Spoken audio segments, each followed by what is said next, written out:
my name is Moses King Bakari. King Falme. King, eh? Naweza chonga viazi gunia mzima mimi mwenyewe. So mimi nikienda huko nje na nikose kulipa bili wanipe gunia mzima, naweza shukuru Mungu. Juu nimezoea kuchonga viazi. So yeah, these are tips. You can unaweza pata food yangu it's like by me because I make a natural spice. Unatumia fryer? Mimi natumia fryer. Yeah, si gani hiyo ya double ile? Double fryer. Ile double fryer ndio mimi natumia. Kumbe niko na stove na sufuria mbili. Stove is a source of heat, sufuria mbili ndio double. Hello beautiful people. Today I have the privilege of sitting with one amazing businessman. Huyu jamaa nimemjua for the longest time and this is a serious hustler. Weka unajua hustler, acha wewe unajua sasa. Kuja hapa. Moses King Bakari himself. Thank you. It's a great pleasure hosting you. Thank you. On your own show. Yeah. To tell us your story. And first of all, I want you to introduce yourself. Tell us who you are and what you do. Yes. Yeah, you heard my name is Moses King Bakari. King Falme. King, eh? Yeah, I'm a business person. I'm a businessman, young businessman. Yes. Yeah, business is what runs my world. Yeah, biashara. Mtu nasukuma hustler, eh? Guys. Mi na Mheshimiwa Ruto tuko lakini yako ligiso.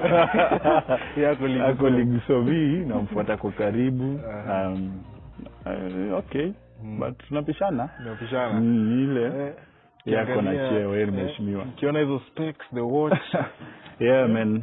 Acha nipanguze kidogo Unajua I was traveling here, kuna vumbi njiani mingi sana. Vumbi ndani ya gari? No, unajua zikipita lori nyingine nipita nikabidi nishushe kidogo nipate hewa safi. Awesome man.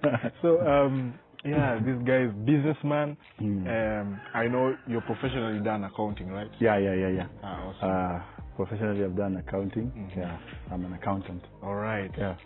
But also a business owner, which is a story we'll get to dive into with time. So now tell us your today actually what we are covering is growing from a small business person to a business owner. Employer. To become. And that is what Moses King wants to give us insights on. Now, quickly just tell us your starting point so that we also get your growth even as you tell us how you started this game. Now starting this game, I didn't know I was starting till I started. First of all, I started doing this marketing stuff. Mnaandika malipo hata 6 in a month. Na umeasulia kampuni kubwa. I remember I was just walking mtaani and I met this friend kwa njia in a park actually. So tukaongea. Then he asked me, unafanya nini life? Nikamwambia buda mimi na hustle. Mimi na hustle tu. So akaniza ungependa kufanya work ya marketing. Kamuza gani? Akaniambia tu work ya marketing. I remember he was working for Iridium Interactive in Nairobi. This is a company that was partnering with Safaricom to sell a product that was called Zidisha Biashara. Okay. Actually the larger product was called Kuza Biashara. So nikamwambia no problem. Mimi ukinipatia hustle yote nitakukuma. So nakumbuka nilikuwa nimemaliza college. As you know, Kenya employment is a problem. Tricky stuff, yeah. So niko pale mtaani Kisumu. Na hustle tu kama kawaida nasukuma naenda huku na huku. So the guy akapenda vile nazungumza akaniambia you see what you can do marketing. Na hivyo tukajuana. So he linked me up. Yeah. Actually everything was done online. Nilitumiwa email, nini nikasign, nikazidisha papers, I can accept. Hata sikufanyia training. I started. So when I started, at some point I was not sure what I'm doing. I'm just selling this thing because it is a product that involves you go take a client's money, submit it, it takes some days before the client gets the product. It was actually a calling product, so it was how to help SMEs to cut off their call rate. Okay. Zidisha biashara. So at 1,000 bob you could call for a month. And just for the audience watching, just enlighten them what SMEs means in full. Oh, SME is small and medium enterprises. Yeah. Mama mboga, mtu wa kibanda, kibandaski, kibandaski, zile hoteli za chuoms, masalons, nini kinyozi, watu kama hao ndio the product ilikuwa mwa target. Alright. So I didn't know what I was doing, but then I was doing. So I got like 2-3 clients in that month. Then I thought, hey, I was the worst. Kumbe back in the headquarters, I was the best. You're the best. Even the guy who introduced me to the business, hakuwa amefanya, hakuwa amepata clients. So I did that product for some time. Then I think at some point, job ilidai. So nikarudi back mtaani, kukuwa tena real hustler. That's why I remember nilikuwa mtihani pale Kisumu ya Taondieka. Nikakaa hivi day fulani na best yangu jua imekichoma, very hungry, the lips zimekauka, hata njugu hakuna. In fact maji zinasa pale, mtu wa maji anakuja kumwambia utarudia baadaye. Unajua matime yake ya kucollect ndio tunajua, so niko na maji ya kunywa. Hiyo time ikaribia, umesepa umetoroka. So as we seated nikaangalia bana nini ikabidi phone around. Kitu kama punch iliingia kwa simu yangu. So I was like, hey, mbona tu nitumie hii punch kununua food? Na hapa mbele yangu mother alikuwa anapika chipo na siku hizi ameacha. Nikauza best yangu, hatuwezi sukuma hapa chipo, hii punch tununue mafuta kiasi na viazi, hizo tunahitaji. Because nakumbuka tulikuwa na tomato sauce imekaa kwa nyumba na ifanye anything.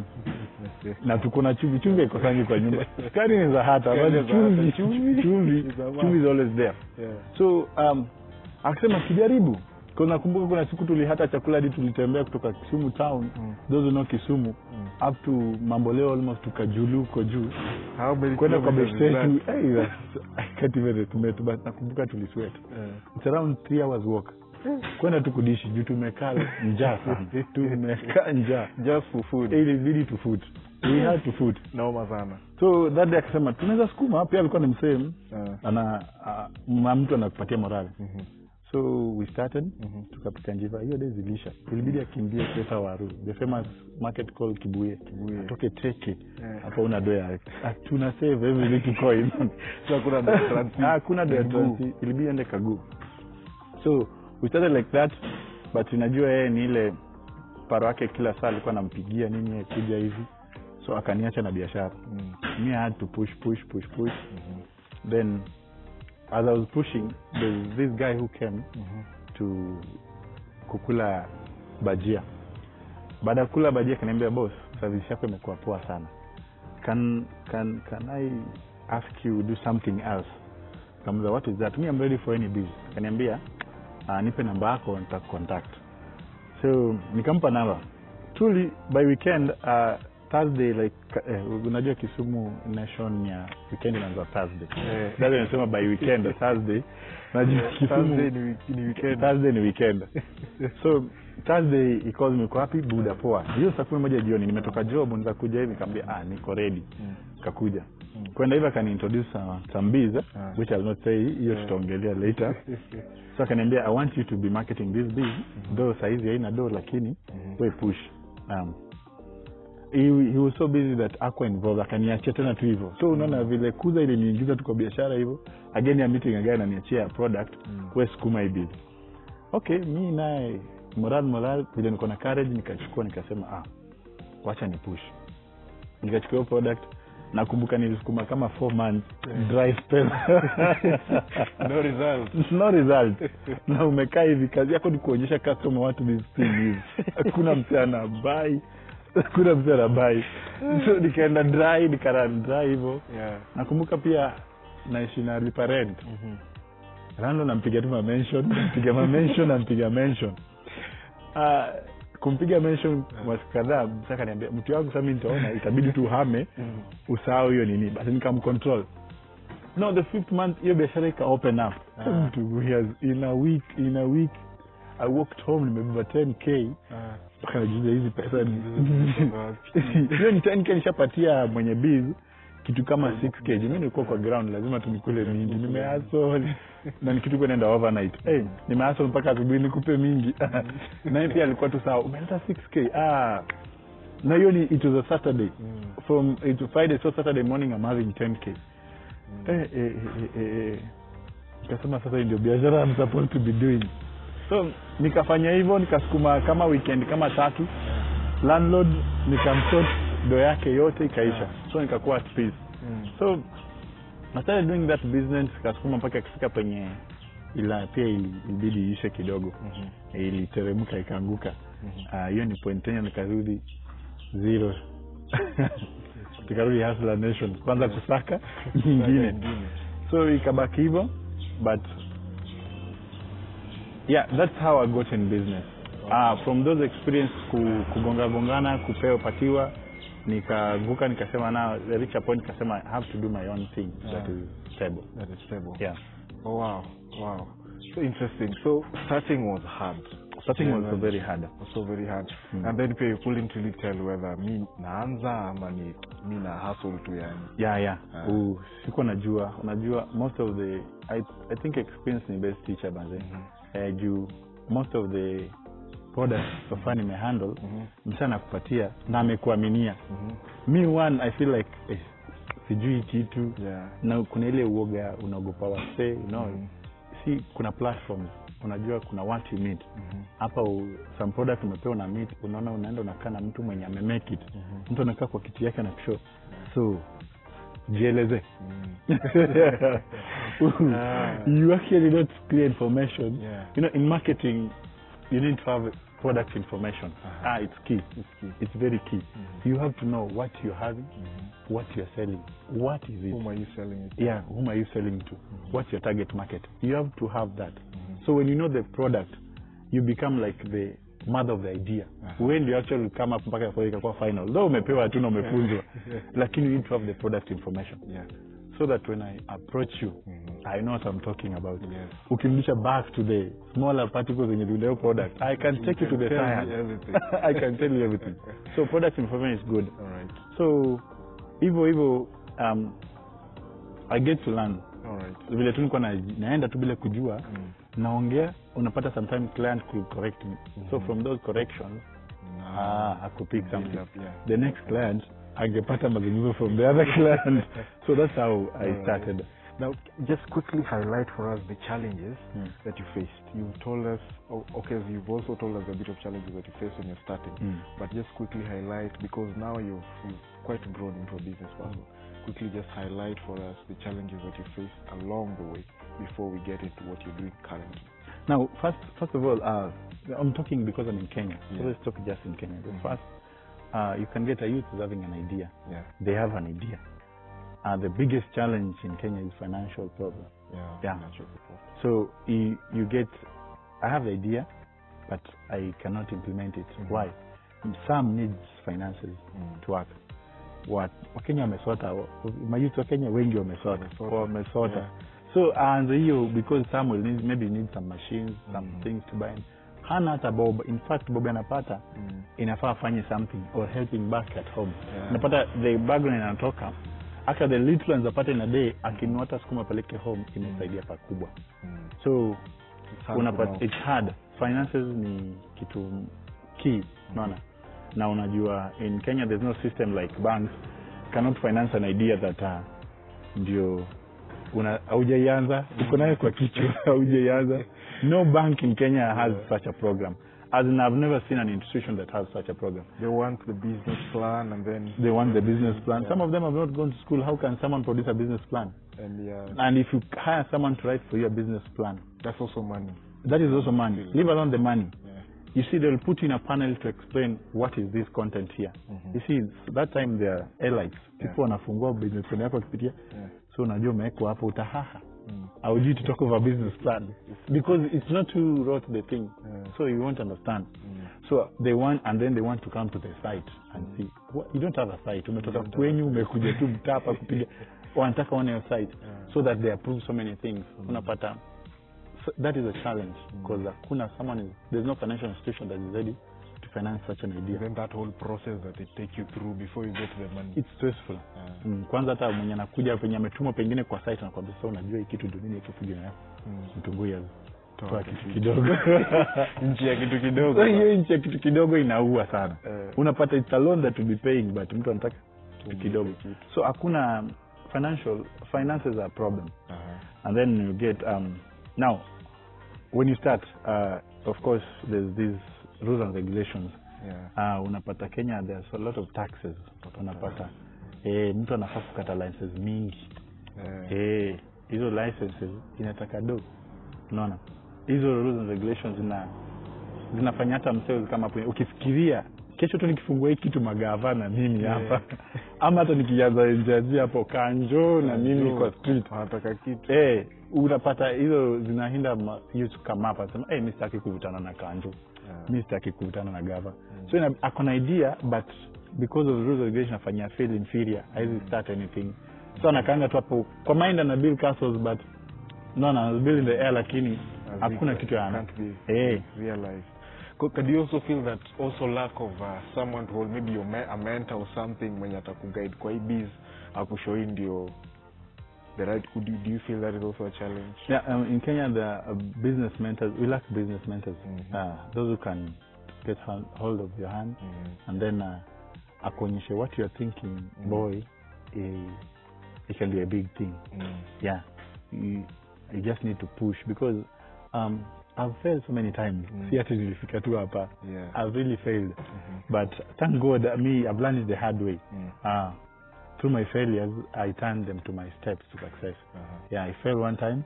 I don't give up. Though inakuja sometimes so hard. Paka unakauko na una feel you've given up. But at times you see one thing, I come from a very prayerful family. My mama and my family pray for me. So I think their prayers have also been keeping me going. You see, in business, God plays a very key role. Meaning, ikisema watu wenye wanafanya biashara, ndio kuna wenye wanatumia njia zao. Lakini njia poa, whatever church you're going, keep God in your business. Through their prayers, napata hizo kufail na simama. But ukipata, if you had a mentor at your time that you're going to hit the wall, atakwambia relax boy, let's take this direction. But unapata you started on your own, you're working so hard but you only work hard to hit the wall. Unapatanga ndio wengine wanarudi mpaka anasema I'm not going back to that business. Sirudi kuuza mboga, sirudi kuuza nyanya. I'm not going to do this. Sirudi kwa chipo. But that chipo is what I started. Niligonga mwamba hata niliacha for some time. I remember I went something else, nikagonga mwamba, nikarudi kwa chipo, nikagonga mwamba, but I still went back to it because if I look at how I started, 500 could take me to a step. Paka nikanunua ndoo ya waru. Ndoo ya waru nikakuja nikanunua mafuta 10 liters. Nikibalance nikaruka na tomato sauce 5 liters. Chumvi nilinunua kubwa kidogo ili supply kwa hao na hapa wateja. So kidogo like that niliunda bench ile unachibaka chini. Kwa sababu kuja ni relax pale mta. Kavuta shade ya jambi. So nikiangalia I always think ile idea could work for me. So where did I go wrong? I tried to shape and come back to the business. Yeah. So I think Kenya should you see, they say you can get information of business from Chamber of Commerce. So how many people access that? Not so many. In fact, how many people know that you can get that information there? Are they down to the ground to give you some information about this business can start here and work? Are they there? No. Me, I learned that thing in school. I know there's Chamber of Commerce, but I've never stepped in any of their office. I don't know even where they are. Seeking the information to be made public enough for people to... They're not... You see, government should work on their offices. When I want to kutoka nje, they come down to the ground. I'm grateful for Gavaku Huduma Center. Ni kitu moja idea moja fiti. Because I needed some stuff from there and nilipata direct. Sikwenda process mingi. So if they can work on every nini, if they have and bring down to Mwananchi, can also be a good thing. We also feel like small business people give up too fast. Like mtu anaanza naona nyinyi jawako acha ni sare. Yeah, so many things come with that. A lot of people lack patience. Hey, in this world, Maze, hey, if you want to make it in life, you have to have patience. You have to keep on being there. Unajua kuna hii saying inasema Mungu atakubariki mahali ulipo. Yeah. Now, ulianza kitu like you started this and then kidogo amekuja umepata idea unafaa kwa kampuni fulani ya kahayas. Umelenga hiyo umekimbia Cosdo anakuambia na kumbe alikuwa amekuja na deal moja kubwa ya some media station maybe to bless you with it. Anakupata huko pale kwa ile ofisi. So when you don't tell me ulikuwa umekuja na biashara ya nguo. Unajua kianza nguo ya mtumba maybe started small. But kuna ule customer aliongelesha kaendaga. So you talk to 100 customers and they went. So in their mind they remember if I need a certain thing nitaipata mahali fulani. So when they are coming, all the fleets are coming now to your business. Wanakuja ule msali alikuwa hapa na maduve. Huyo alienda kitambo. Hizo the report tunawapatia client. So they go pia wanaenda pia kiendanga. Ukipitanga hapo anakuambia wasao walikuulizia. And you started thinking sinirudi. When you go back, you know you're going back to square zero. You have to talk to another 100 again. Waende wafikirie ndio tena wajipange kurudi. So it will take time to succeed. I mean, so inafaa uvumilie mahali. You should have patience. Sit there. Ukae njaa. Like I told you, nilienda 4 months without unaona ninaonjesha tu watu wakitumia the product, but mimi personally sipati kitu. I go back narudi kwa ile baji yangu nauza ngapi ndio inanisort. But finally venye nilikaa mwezi the 5th month when they open up I had cash. So people have to be patient with what they're doing. Have the passion for it. So when you have passion, whether the whole day you didn't see a client, you still thank God. Let's say at least nilifungua na nikakaa pale. Someone aliniona. Huyo mtu Mungu mwenye alipita. Kesho najua narudi. So tomorrow when you go back you don't do that. In a month's time utapata kuna ule mtu alipita na narudi. Atakuja rudi. Now when you alipita 1,000 wote wataanza kurudi in the next month and they will be your customer kabisa. Yeah. Awesome, amazing. We'll take a short break and we're coming back.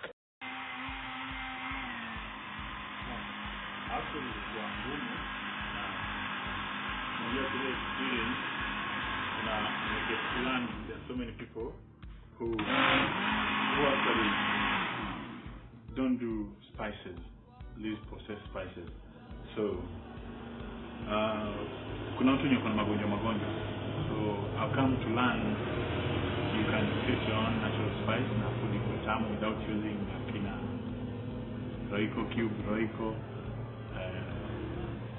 So nilikuja ku develop these skills so I can pick some natural spices kutoka kwa shop, nini market, and then I come and blend them myself.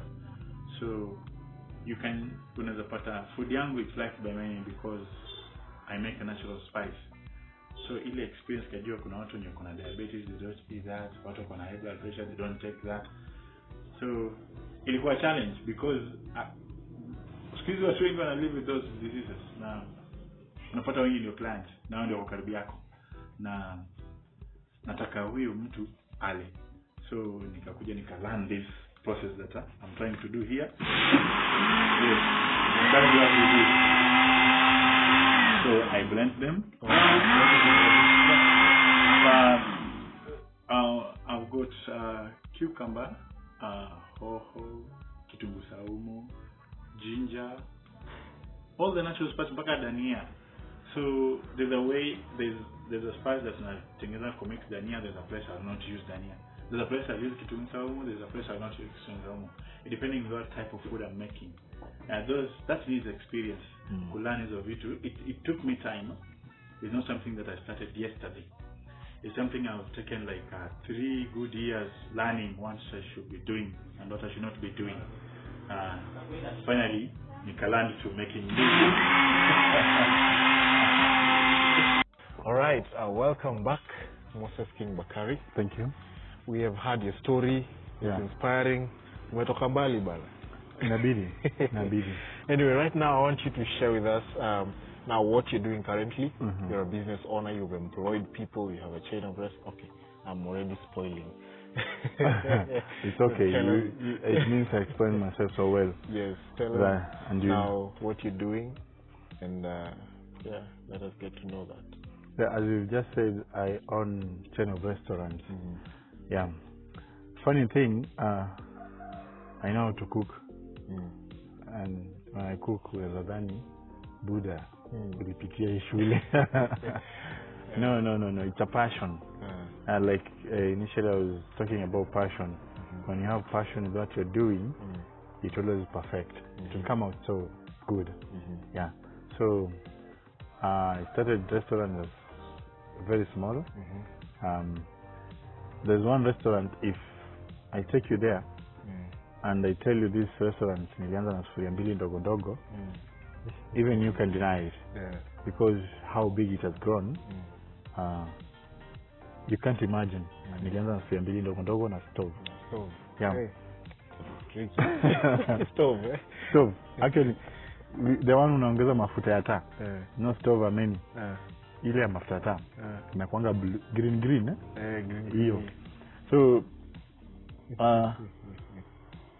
nilikuwa tu nimekaa kejani, and I think I was doing some marketing with some people, and now I was sharing a shop with a certain friend of mine. So we were co-sharing the rent. So when the marketing kind of did not work out, and nilienda back kejani nikakaa, na nikakawia hapo, nikakawia kwa nyumba. So I went a month, siku get back to the owner of the shop.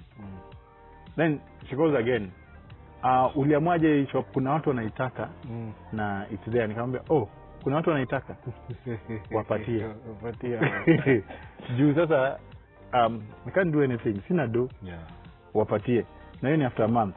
Akasema, nimekuwa nikikwekea wewe soki niambeni. Nikamwambia no, because mimi nilikwambia you have to give me time, because at this time unanipatia shop, I even don't know what to put there. Kama ule jamaa nilikapo biashara nikafail, it means I can't do the same thing there.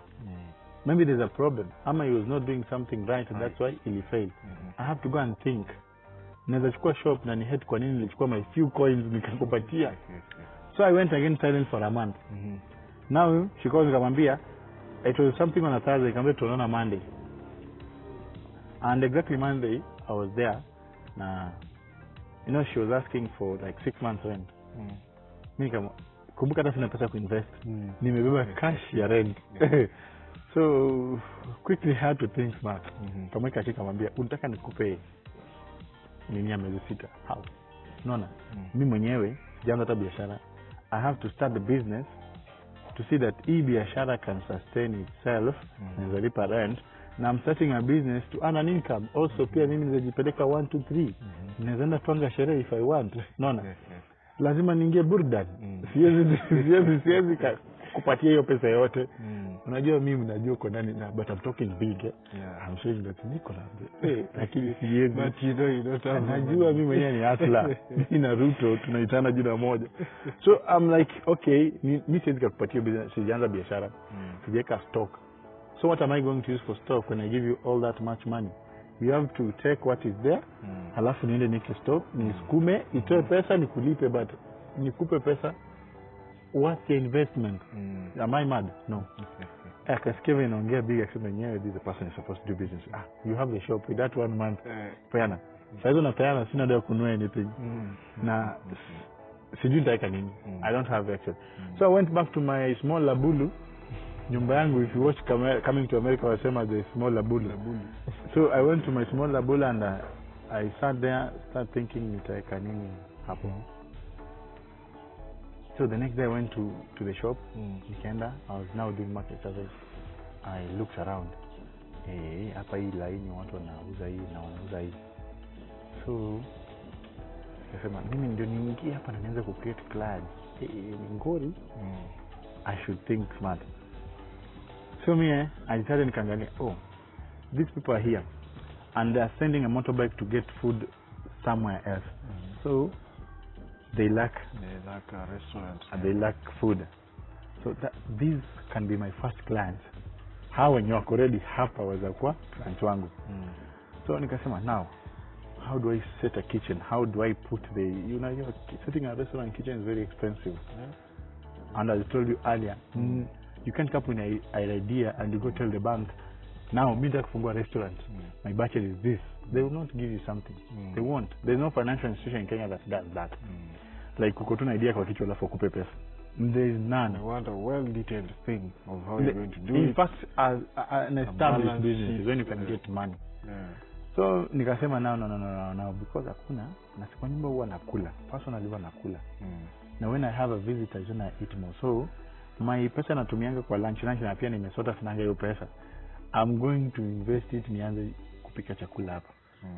So the first food in haraka Kenya chipo. Chipo day one utapata client. Fungua hapo kando ya barabara hizo nitonga chipo mwitu. Chipo mwitu. Fungua leo chipo mwitu hapo. We won't go home without a client. Mtu wa viatu anafungua viatu akose lakini ule wa chipo watakrom watakuja. So I said okay, let me start with chipo. I bought chipo ndo moja na mafuta kidogo. Na sufuria yangu unajua na stove ilikuwa iko pale intact. Kabeba nikapeleka kwa shop. That's how I started. Actually nilitoa chipo kwa stove kwa sufuria ndogo. My first order. In many restaurants they say usipolipa bill utachonga viazi. Si kazi rahisi kuchonga viazi. Ni kazi ngumu, but lazima hakuna kitu inakuja na silver platter. You must work for it. So this is where the cash is. Hapa ndo nilianzia. So lazima nichonge hii viazi. So you see, doing this in a day naweza chonga viazi gunia mzima mimi mwenyewe. So mimi nikienda huko nje na nikose kulipa bili wanipe gunia mzima, naweza shukuru Mungu. Juu nimezoea kuchonga viazi. So yeah, these are it is. Mtamu. Wajiona moshi kitoka huko nyuma. Kwa shop. Wajiona moshi kind of. Unatumia fryer? Mimi natumia fryer. Yeah, si gani hiyo ya double ile? Double fryer. Ile double fryer ndio mimi natumia. Kumbe niko na stove na sufuria mbili. Stove is a source of heat, sufuria mbili ndio double. So mimi niko na fryer. So unajua kitchen you make it private. So ilikuwa private. No one knows I'm using a stove. Na mafuta yanachemka hapo na umwaga na inatoka oda moja. So I used to move oda moja. Ungepata watu wamekaa wamelai na mimi natoa tu oda moja. It went like that for like good 2 weeks. The third week I bought a gas cylinder 6 kg. Na karai kubwa kidogo. So ni upgrade nitoa oda 3 maybe 4. So nikaanza hivyo. And that's how I started. So every time nikajinyima vitu fulani. Ilibidi in my life nianze kujinyima vitu fulani. Kupiga burudani. Singeweza piga burudani. Singeweza piga sherehe. Kunitaita kando ukatukuja tuchila hapa. Singeweza enda kuchill. Kupiga luku ilibidi. Mtu yangu ni parare. Ningekosa mafuta bora nilioga na toyo. Sabuni imeniosha. Hakuna dead sex. So luku pia nikalenga. So in a period of 6 months sikuwahi buy luku tena mimi. Zile zilikuwa ziko zimetosha. Hizo ndo nilisurvive nayo. Kachapa karibu 1 year hivyo. But after a period of time kama 3 months I would buy something for the kitchen. So I would set something. Kuja na buy microwave nini. Kuja nikajipata nimebuy everything. If you look at those things, mtu anadhani nilikuja hapo na jackpot. Niliangukia mili. Coopbank ile account yake Coopbank. Mtu yangu niliangukia. Wapi? Mimi sina. Saizi hata Coopbank yangu I think walikuwa wamefunga. Nimesota mbaya. ATM hata sijui ilikuwa iko wapi. But pole hivyo without a loan. I used to buy something. Nilijima so much. So in business one thing you have to sacrifice. You have to sacrifice a lot. You see, they say success is a choice. Lazima tu ujitume. So that's how I started. Na nashukuru Mwenyezi Mungu. I made the choice to succeed. So in a period of 2 years, intensive 2 years nilijinyima. Start buying myself even mafuta hata tu ya ng'ombe ya kukamua. Ya 15 bob. I couldn't buy. Na si ati sina magaji yenye za spare. Ni ile kijiko ni important to me than Aramis. Inaitwa gani? Aramis. It's important to me than Aramis. So I better buy a spoon. Na sasa ningesema kama leo nilikuwa nataka kubai Aramis. So wacha nisukume 3 days. Chini around ama nisukume 1 week. Ninajua hiyo nimekufanya 2020 bob. And then I buy dozen ya kijiko na tupa na feel good na kabatu mguu nasema niko na stock ya asset. So that's how I started. And pole na patience nikajipata nimefungua the first chain of restaurant. So right now the restaurant is running. Umemploy wase? Yeah. Yeah, I have around 27 workers under the same. That's great. Yeah. That's great. Sasa sahi hawezi sare, ukisare watu wameenda off job. Nitakuwa nimefuta watu. Sitaki kuingia kwa list ya kama Kenya Airways 100 people have been laid off. No, nimenacha wase wengi in the restaurant. One thing I can say, some people came and they're so green. My place has been learning experience for some. When kuna machefu wenye kuja kwambia mimi naye ni mpishi. Yenyewe ni wapishi. Mpishi ni mpishi tu. Hata kwa nyumba kuna wapishi. So unakuja yenyewe unajua personally najipenda. Kweli najipenda kujipenda na so chakula nitapika before nipeleke kwa client nilikuwa ni test. Kama ni mbaya nakubali kwenda waste lakini hiyo chakula iko kando. Nyinyi ndio mtaikula. But then I take you back to the kitchen nakwambia kata kitunguu nao kata hiyo weka ndani. Be patient, ipatie time, acha iive. Nini pole hiyo. So I train them. Kuna wenye tuliachana nao wameenda huko nje. Wapata job poa. Akifika huko yenyewe ana change the taste of food. Unatoka wapi? By the time I was so small anasema nilikuwa kwa King's Restaurant. King's Restaurant anasikia hapa ile hoteli ya Mose. Na unajua kupika hivi? Anaambia actually Mose ndiye alinifunza. So at my small beginning nilifunza watu wengi, nimelea watu wengi. Kuna wenye wako wanajua service. Mtu anaongelesha customer ni kama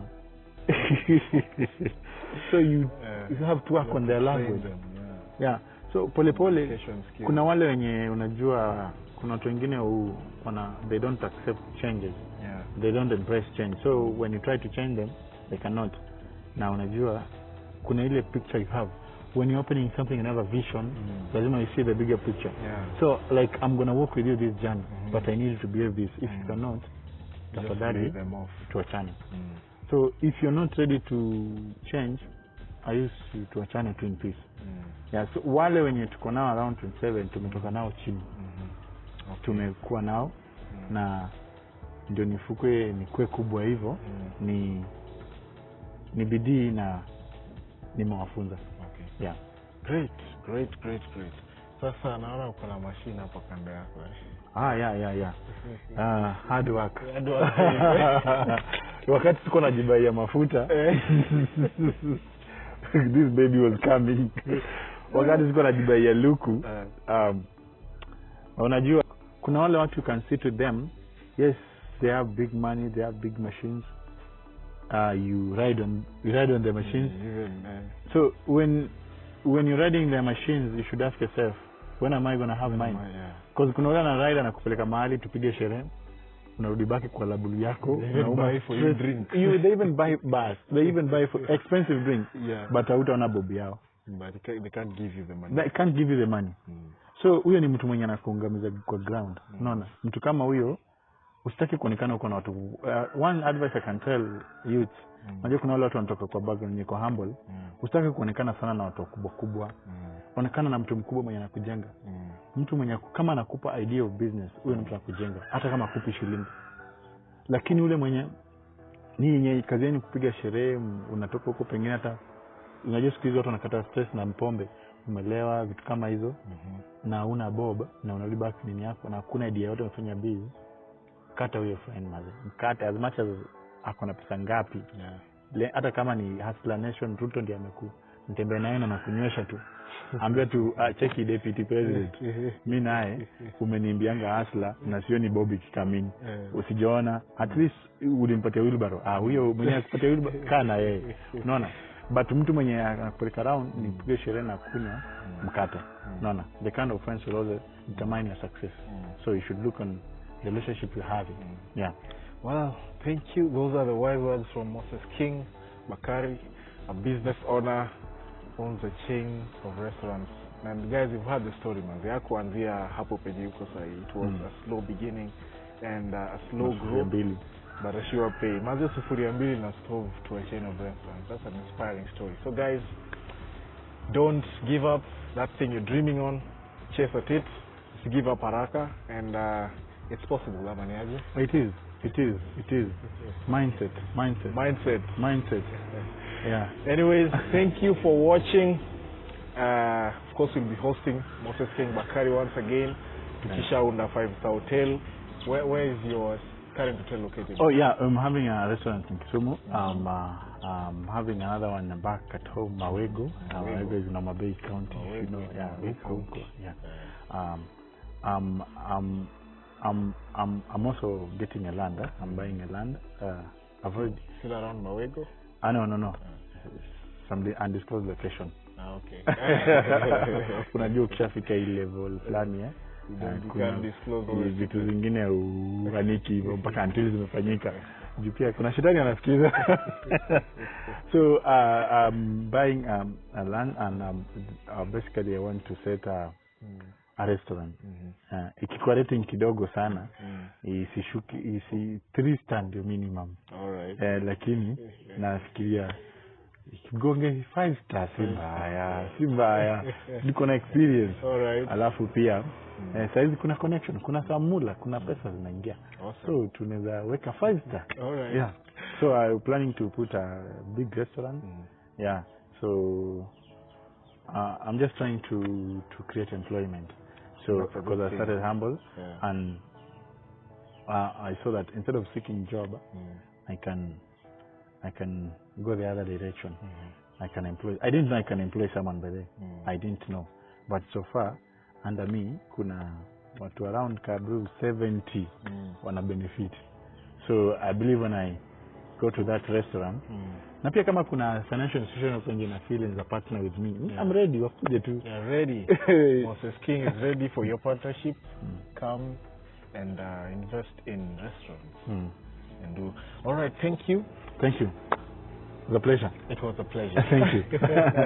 Till next time, thank you guys for watching. Remember to like and subscribe and share this story of starting small and becoming a business owner. We've just shared the story to give you some insights and also help you grow on your business. Till next time, I'm your host, Ben Kibwana.